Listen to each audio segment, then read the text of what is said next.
வணக்கம் நண்பர்களே. தொட்டா விளற நிலைமையில இருக்க ஒருத்தன் சொல்றான், முடிஞ்சா இவனை தொட்டு பாடுறா அப்படின்னு. எச்சரிக்கைகள்.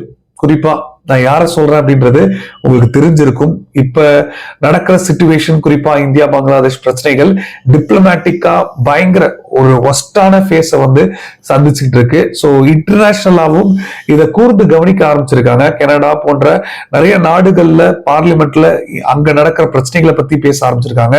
ஸோ கடந்த 24 மணி நேரத்துல எப்படி இந்தியாவுக்கும் பங்களாதேஷுக்குமான முக்கியமான ஒரு மெஷர்ஸ் இந்தியா எடுத்திருக்காங்க. இது மட்டும் இல்ல, ஒரு புதிய எச்சரிக்கைகள், பங்களாதேஷ தொட்ட நினைச்சுக்கோ சும்மா விட மாட்டோம் அப்படின்னு எச்சரிக்கைகளும் வர ஆரம்பிச்சிருக்கு. சோ தெளிவா இந்த வீடியோல பார்க்க போறோம். முடிஞ்ச அளவுக்கு ஸ்கிப் பண்ணாம பாருங்க. நண்பர்கள் சேனல் புதுசா வந்தீங்கன்னா சப்ஸ்கிரைப் பண்ணி உங்களோட ஆதரவுகளை கொடுங்க. சோ நம்ம ஃபர்ஸ்ட் இந்த இந்தியா பங்களாதேஷ் பார்டர்ல குறிப்பா ரொம்ப ஒரு அலர்ட்டான ஆபரேஷன் தொடங்கியிருக்காங்க. ஆபரேஷன் அலர்ட் அப்படின்னு நம்மளோட டிஃபென்ஸ் ஃபோர்ஸ் தொடங்கியிருக்காங்க.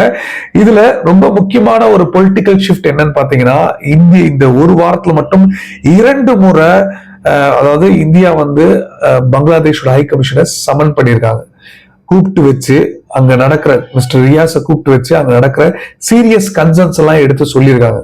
அதுவும் குறிப்பா விப்பு சந்திரதாஸ் அங்க இருக்கிற இந்து மைனாரிட்டி ஒரு கார்மெண்ட் ஒர்க்கரை எப்படி அடிச்சே கொண்டாங்க, வெளியில எல்லாரும் சேர்ந்து எப்படி அதை செலிப்ரேட் பண்ணாங்க.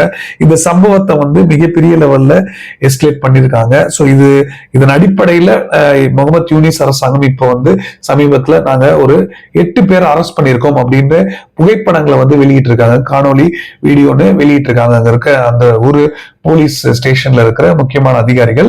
ஸோ இது ஒரு பாசிட்டிவான மாற்றமா நம்ம பாக்குறோமா, இல்ல இது ஒரு நேம் சேக்குக்கா, இல்ல இன்டர்நேஷனல் ப்ரெஷர் அங்க வர ஆரம்பிச்சிருச்சா அப்படின்ற ஒரு கேள்விகள் அதிகமா இருக்கு. ஏன்னா இதை வச்சு வெஸ்ட் பெங்கால், நேபாள்ல கூட ப்ரொட்டஸ்ட் இந்த சம்பவங்களுக்கு எதிராக நடந்தது. சரி, இது ஒரு பக்கம் இருந்தாலும் அங்க தொடர்ந்து மைனாரிட்டிஸ்க்கு ஒரு மிகப்பெரிய ஒரு அச்சுறுத்தல் ஏற்பட்டிருக்கு. இந்த கொரோனா செகண்ட் வேவ் மாதிரி இப்ப ஷேக் ஹசீனா போகும்போது ஒரு பெரிய பிரச்சனைகள் ஏற்பட்டது. இப்ப இந்த ஷரீப் ஒஸ்மா ஹாடின்ற இந்த ஸ்டூடெண்ட்ஸ் தலைவன் போன பிறகு, அசசினேஷனுக்கு பிறகு இப்ப செகண்ட் வேவ் மாதிரி மறுபடியும் மைனாரிட்டிஸ்க்கு ஒரு மிகப்பெரிய ஒரு அச்சுறுத்தல் ஏற்பட்டிருக்கு. சோ இது கண்டிப்பா பங்களாதேஷ் ஒரு ஸ்ட்ராட்டஜியா இந்தியா பயன்படுத்தி பாதுகாப்பு ரீதியான விஷயங்கள் கொஞ்சம் ஷார்பன் பண்ணிக்கிட்டு இருக்காங்க அப்படின்றதுதான் எனக்கு தெரியுது. இது ஒரு பக்கம் இருந்தாலும் இப்ப நம்ம பார்டருக்கு வருவோம். பார்டர் செக்யூரிட்டி ஃபோர்ஸ் இருக்காங்க பாருங்க, நம்மளோட பிஎஸ்எஃப். அவங்க ஆபரேஷன் அலர்ட்ன்ற ஒரு ஆபரேஷன் தொடங்கியிருக்காங்க. பொதுவா இந்த ஆபரேஷன் எல்லாம் எப்ப தொடங்குவாங்கன்னா, இந்த அலர்ட் ஆபரேஷன் ரிபப்ளிக் டே, இண்டிபெண்டன்ஸ் டே அது வரப்போகுது அப்படின்னா, சோ அதை ஒட்டி பார்டர் செக்யூரிட்டியை ரொம்ப டைட்டன் பண்ணுவாங்க. கொஞ்சம் இன்னும் பல லேயர் பாதுகாப்பு அதிகப்படுத்துவாங்க.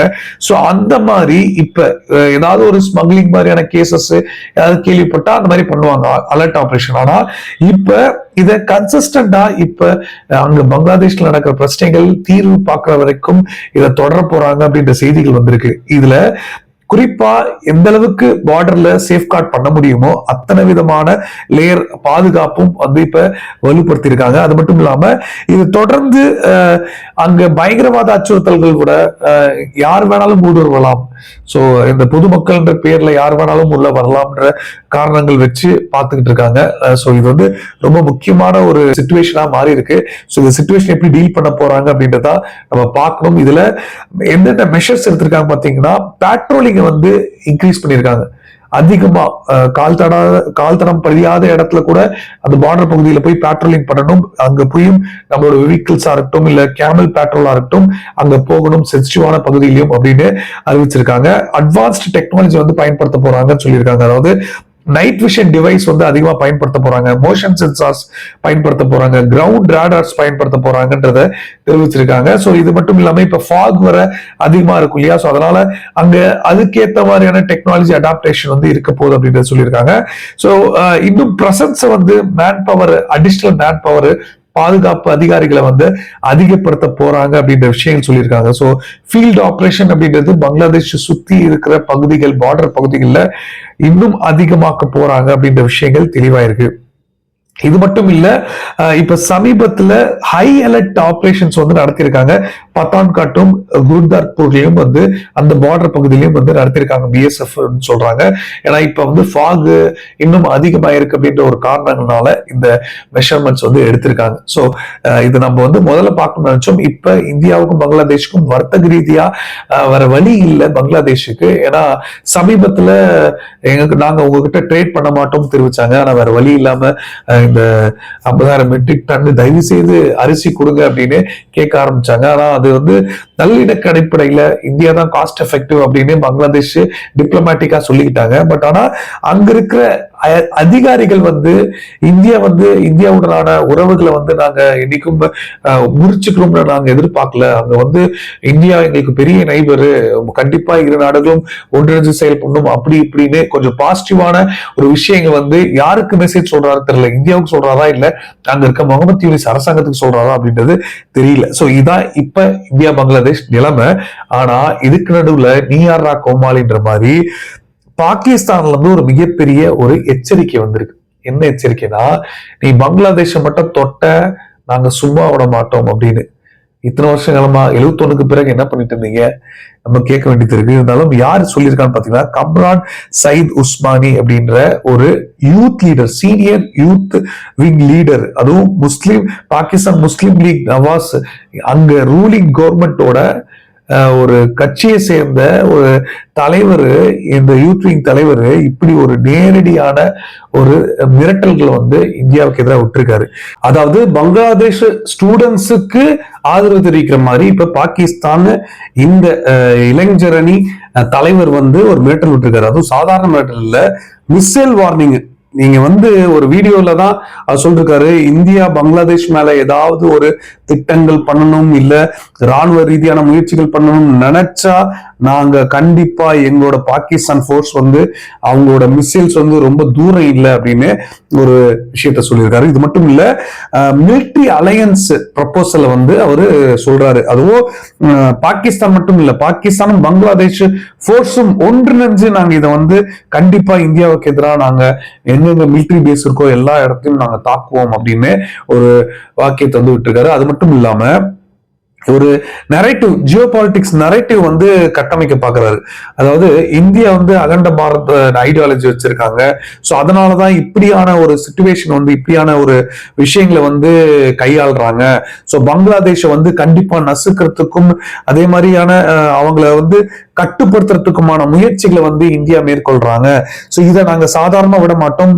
பிஎஸ்எஃப் மட்டும் ஏதாவது தொட்டாங்க, அதாவது பங்களாதேஷ் வந்து தொட்டாங்க அப்படின்னா கண்டிப்பா நாங்க சும்மா விட மாட்டோம்னு மறுபடியும் சொல்லிட்டு இருக்காரு. சோ இது வந்து இந்த மாதிரியான ஒரு எச்சரிக்கைகள் வந்து இந்தியாவுக்கு புதுசு இல்லை. ஆனா நம்ம ஒரு விஷயம் தெரிஞ்சு வேண்டியது இருக்கு. ஒரு ஹைப்போதெட்டிக்கல் வார் சினாரியோ வந்து இவன் முன்வைக்கிறான். சாதாரணமா நம்ம எடுத்துட்டு போக முடியல. ஏன்னா சொல்ற விஷயங்கள்லாம் வச்சு பார்த்தோம்னா குறிப்பா இந்தியாவுக்கு பங்களாதேஷ்ல குறிப்பா அருணாச்சல் பிரதேஷும் லடாக் விஷயங்கள்ல சைனா சும்மா விட மாட்டாங்க. பங்களாதேஷுக்கு அவங்க வந்து இந்த சிக்கன் நெக்கை வந்து எப்படியாவது பிரேக் பண்ணி இந்த நார்த் ஈஸ்டர்ன் பார்த்த வந்து சைனாவோட உதவியில கொண்டு வரதுக்கு வாய்ப்பு இருக்கும். சோ இப்போ ஒரு அலைன்ஸை ஃபார்ம் பண்றதுக்கான முயற்சிகள் மேற்கொள்றாங்க. இததான் அவன் வெளிப்படையா சொல்றான். நாங்க வந்து நினைச்சோம்னா எங்களுக்கு ஸ்ட்ராட்டஜி அட்வான்டேஜ் இருக்கு, அது இருக்கு, இது இருக்குன்னு. ஆனா இந்தியாவோட ஸ்ட்ராட்டஜி அட்வான்டேஜ் நம்ம டிஸ்கஸ் பண்ணியாச்சு. இனி இதை பத்தி அதிகமா பேசணுமா வேண்டாமான்னு பங்களாதேஷ் தான் முடிவு பண்ணிக்கணும்னு ஆர்மி தரப்புலயே வந்து பல விஷயங்கள் சொல்லியிருக்காங்க. எனக்கு தெரிஞ்சு இப்ப இருக்கிற பங்களாதேஷ் ஆர்மி உட்பட அவங்க அக்ரெசிவா யூனிஸ் அரசாங்கத்துக்கு எதிராக வந்து செயல்படுவாங்க. அதாவது எப்படி சொல்றது, அவங்க சொல்றத உடனே கேட்கிற மாதிரியான விஷயங்கள் செயல்படுத்துவாங்கன்னு எனக்கு தெரியல. மேபி பிப்ரவரி மாசம் கண்டிப்பா நாங்க எலெக்ஷன் நடத்துவோம் அப்படின்னு சொன்ன யூனிஸ் அரசாங்கம் எரிய நெருப்புல கொஞ்சம் எண்ணெயை ஊத்துவோம், இல்லாட்டி திருப்பியும் ஷேக் ஹசீனா பார்ட்டியே வந்துரும், இல்ல அவங்க வின் பண்ணிடுவாங்க அப்படின்னு ஒரு பயத்துல கூட ஏதாவது செய்யறதுக்கான வாய்ப்புகள் இருக்குன்னு தெரிவிக்கிறாங்க.